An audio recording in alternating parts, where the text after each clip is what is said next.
Petit message là, pour les gens qui veulent venir à la frontière suisse. Hem, j'ai fait du coup, 3 ans. Moi j'ai travaillé 3 ans en Suisse. Je suis rentré en tant qu'infirmier. J'ai réussi à trouver un poste. En fait, ma base, moi, c'était que je voulais trouver un CDI. C'était mon objectif.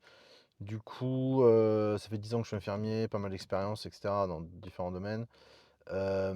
J'ai trouvé sur internet, j'ai bombardé, hein, j'ai envoyé environ une cinquantaine de CV, lettres de motivation sur plein d'instituts, zones frontalières, plutôt l'état de Vaud. J'ai vraiment fait une grosse recherche là-dessus, j'ai bombardé, bombardé. Au départ, je voulais la psychiatrie parce que c'est quand même plus facile, plus tranquille, on va dire, que les urgences, la réanimation et cetera, hein, qui sont des services où tu cours comme un malade. Heu, pour avoir testé aussi, hein, les 2 bien sûr, hein. C'est pas un jugement, voilà, subjectif, d'accord? C'est la réalité, OK? C'est pas la même chose. Alors c'est pas la même fatigue, mais bon bref, on s'en bat les couilles, je continue. Du coup, j'ai pas trouvé en psychiatrie au départ parce qu'évidemment c'est beaucoup demandé là-bas. J'avais aussi pas beaucoup d'expérience, peut-être une année en psychiatrie.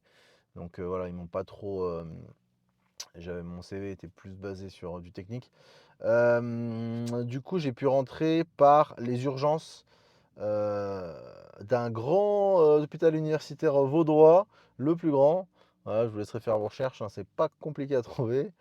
Du coup, je suis arrivé là-bas, donc entretien et cetera pour, postuler sur un poste. J'ai eu un entretien, j'ai dit que je voulais m'installer en Suisse et cetera. Ils m'ont trouvé un petit studio, directement sur place, donc j'ai eu d'abord mon permis B, 3 mois de période d'essai. Ils te filent un studio et tout, donc vraiment ça te met super bien, hein. C'est vrai que quand tu es infirmier, c'est beaucoup plus facile de rentrer en Suisse que sur d'autres postes, hein, on va pas se mentir, parce que voilà, il y a des besoins, hein, vous savez très bien à quel point, c'est un métier à la con. Ah voilà, je veux dire, c'est un métier qui est quand même, franchement dur, c'est super dur ce métier, tu peux pas le faire longtemps. Du coup, il y a beaucoup de demandes, même en Suisse, donc voilà, donc c'est un avantage qu'on a par rapport à d'autres mecs, d'autres personnes qui ont notre taf. Je suis rentré comme ça, j'ai fait mes 3 mois de période d'essai, CDI validé. Ensuite, je me suis barré à la frontière parce qu'évidemment, c'est beaucoup plus intéressant, d'être frontalier. Mais il y a quand même, une grosse partie, si tu veux, de négatif. Il y a beaucoup de points négatifs aussi que je vais, parler maintenant. C'est qu'en fait, oui, en tant que frontalier, tu vis beaucoup mieux parce que les loyers sont quand même moins chers à la frontière côté français. La bouffe est quand même moins chère, du moins tu trouves des magasins qui sont un peu moins chers, heu, en zone frontalière. C'est pas pour rien que les Suisses viennent, en zone frontalière pour récupérer leurs courses, pour acheter leurs courses. Tu t'en sors. Le côté négatif, c'est la route. La route, elle fait super mal. Genre, c'est d'une violence inouïe. C'est-à-dire que déjà, qu'un 100 en Suisse, tu charbonnes, je sais même plus, c'est 42, 43, 44 heures semaine, je sais plus. Ouais, enfin bref, du coup, en Suisse, en gros, un travail normal, c'est 170, je crois que c'est à 170, 180 heures par mois. Voilà. Donc déjà, c'est quand même un rythme qu'il faut quand même assumer, tu vois. Et le travail en Suisse, c'est pas le travail en France, d'accord? C'est pas, tranquille, la machine à café, ha ha ha, ça rigole et cetera, d'accord? C'est quand même un truc, un peu, sérieux, très élitiste. C'est une mentalité très particulière, le travail en Suisse, hein.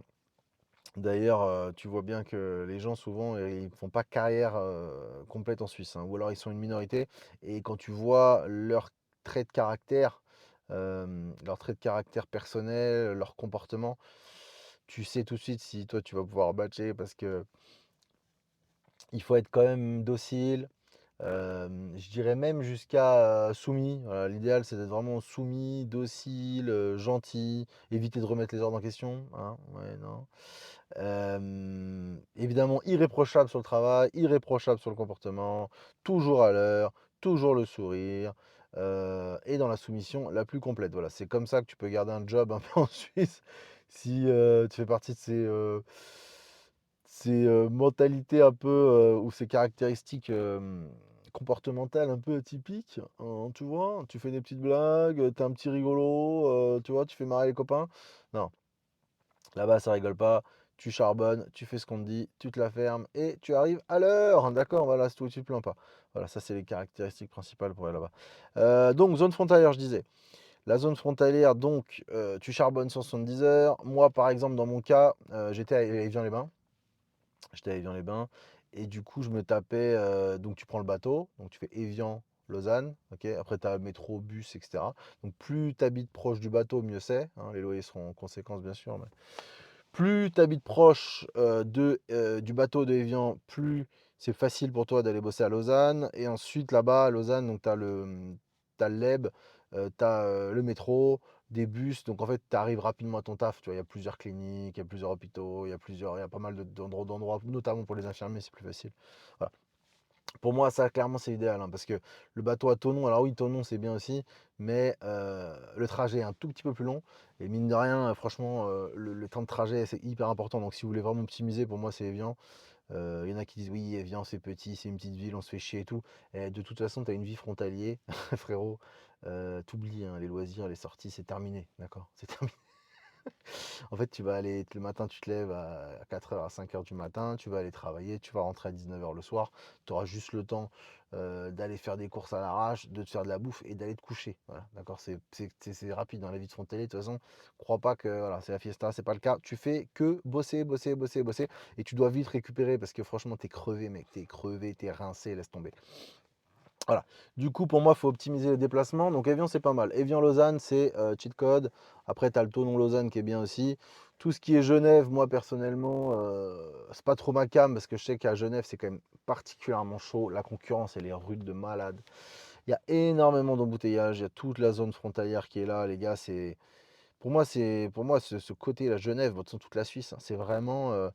C'est, le bastion, tu sais, de réserves naturelles, tu vois, civilisationnelles, civilisées et autour, c'est vraiment la horde de zombies de frontaliers, tu vois, qui se bat, qui se marche dessus pour avoir un job, se poignarder dans le dos pour récupérer un poste, quoi.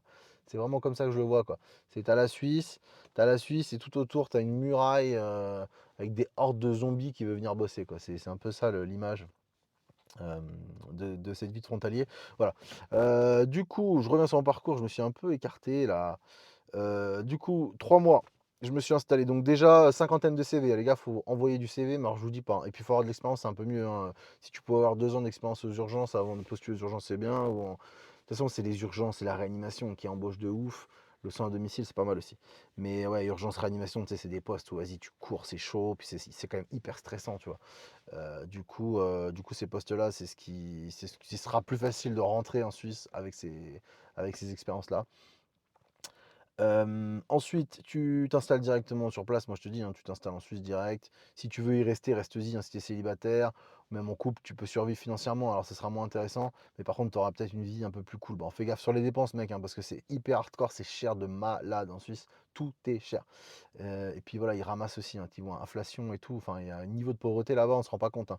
On a l'impression qu'ils ont tous des gros gamos et tout, mais c'est parce qu'ils n'ont pas le choix. La plupart, vas-y. Enfin bon, bref, on parlera de ça sur un autre sujet, mais ça paraît tout beau, tout mignon, tout le monde est riche en Suisse, mais il y a une grosse partie de la population qui est terriblement pauvre et qui doit vraiment faire attention. Voilà.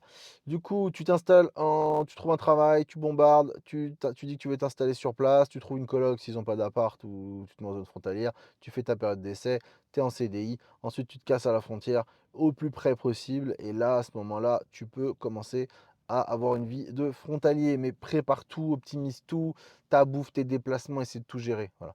Je referai un topo complet avec les zones. Il faudrait que je fasse un montage un peu plus sympa avec toutes les zones frontalières qui seraient intéressantes, où habiter, etc. Parce qu'il y a des cheat codes, hein, par exemple, bon voilà, après, il faut aimer, hein, le mode de vie. Mais de toute façon, je te dis, frontalier, tu fais que bosser, d'accord? T'as pas le temps, hein. Imagine pas, tu vas aller, je dis pas, tu vas faire un resto, mais imagine pas, j'exagère. Imagine pas, tu vas au cinéma, tu vas au resto, t'as la vie cool et tout, t'es pas en 35 heures, mec. Tu vas te taper 2 heures de route ou de transport en commun par jour, voilà, et minimum. Et ensuite, tu vas te taper ton 170 heures semaine, par an, par mois. Du coup, c'est énorme. Les vacances, bah, laisse tomber. Et quand tu es là-bas, tu travailles, tu vois, faut faire gaffe à ce que tu dis, à ce que tu fais, parce qu'il y a beaucoup, beaucoup de dénonciations, des coups dans le dos. Tu penses bien que la Suisse, mon gars, il y a un niveau de concurrence entre les esclaves salariés, mais monstrueux. Donc, si tu veux, t'inquiète pas, les gens, ils sont prêts à te marcher dessus, à te piétiner, à te poignarder dans le dos pour avoir ton poste. Il y en a plein, ils ont une file d'attente, mon gars, il y a une pile de CV. Les gars, ils attendent que ça, hein, d'accord? Donc si tu commences à faire de la merde, ils vont te tège. Et le licenciement, attention, c'est rapide en Suisse. C'est rapide. J'en ai fait les frais, c'est très rapide le licenciement. Après, voilà, l'avantage, c'est que si tu as accumulé tes droits, tu as le droit au chômage en France, tu vois, tu touches 3 000 à 4 000 balles de chômage. En France, moi, c'était mon cas.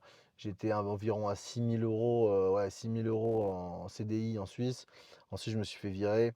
Et là, je suis descendu à 3 000, combien? 3 700 € brut, ouais, donc ça me fait 3 200 à peu près, 3 100-3 200 net que je touche au chômage, voilà, bon, voilà, chômage en France, bien sûr.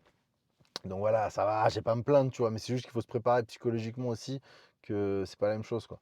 Voilà et donc voilà, faut se batailler pour avoir un poste, faut se batailler pour le garder, faut se batailler et tu pas de vie, d'accord? Si tu as une vie de couple, si vous êtes tous les 2 frontaliers, vous allez pas vous voir. Si tu as des enfants, vie de famille, tout le bordel et tout, il y a tout qui va et ça va tout niquer, voilà. Voilà, ça va tout niquer. C'est ça l'Eldorado suisse, en fait, pour les frontaliers, c'est qu'en fait, tu peux faire une pause de ta vie où tu charbonnes comme un malade, mais t'as pas de vie à côté, hein. Tu pas de vie à côté, il faut vraiment travailler, tu ne fais que ça. Donc déjà, si tu arrives à travailler, arriver à l'heure, faire bien ton taf et essayer de garder une santé mentale et physique, tu es déjà un champion. Alors après, si tu veux avoir un couple qui se passe bien, ou pire, si tu veux t'amuser à avoir des enfants, heu, et une vie de famille, et une vie, avec des amis et tout, tu pourras pas tout faire. Voilà, moi je te dis la vérité, tu pourras pas tout faire. Moi j'ai essayé, ça a bien tout niqué, attention, ça a bien tout niqué, l'expérience, elle fait mal, hein. Voilà. Du coup, idéalement, si tu pouvais y aller célibataire, tu trouves une coloc, comme ça tu défonces tu diminues tes charges, tu fais du fric, tu coffres pendant quelques mois, quelques années, tu vois en fonction de ce que tu peux faire et tu embrayes après sur un autre projet ou tu essaies de trouver un rythme. Là, moi j'ai des collègues, tu vois, ils ont trouvé leur rythme, ils sont en couple et ils bossent tous les 2 à 50. Voilà. Donc au lieu de gagner 6 000, bah, tu gagnes 3 000 balles, mais tu as un mode de vie qui est supportable et tu peux avoir quand même une vie de famille, quand même une vie de couple, tu vois. Mais c'est à 50%, d'accord? C'est pas à 100%. Pour avoir pris le bateau, et puis ma conjointe et pas mal de gens sont d'accord, c'est qu'en fait tu vois les gens arriver en Suisse, tu les vois dans le bateau, ils sont tout frais, tout beaux, ils sont jeunes, ils ont plein d'énergie. Et tu vois les mêmes personnes 3 mois après, 6 mois après, je te jure, mais franchement, faites l'expérience et dites en commentaire s'il y a des frontaliers. Franchement, vous savez très bien de quoi je parle. Les gens, ils se font aspirer leur âme, ils sont morts. J'ai vu des gens comme ça dans le bateau, des belles femmes magnifiques, elles arrivent et tout, tu les vois, c'est des nouvelles, elles viennent d'arriver. Putain, tu les revois 3 mois, 6 mois après, elles ont perdu 15 kilos, elles sont livides, les joues, ils se creusent, elles sont toutes blanches, elles sont crevées, des cernes de malades. Non, non. Non, non, la vie de frontalier, c'est pas pour tout le monde. En tous les cas, voilà, faut faire attention à sa santé physique, sa santé mentale et faut tout optimiser, hein. La bouffe, les déplacements, faut tout que ça soit carré. Avant d'en arriver là, battez-vous pour avoir un poste, c'est la bataille de ouf pour avoir un taf. Voilà.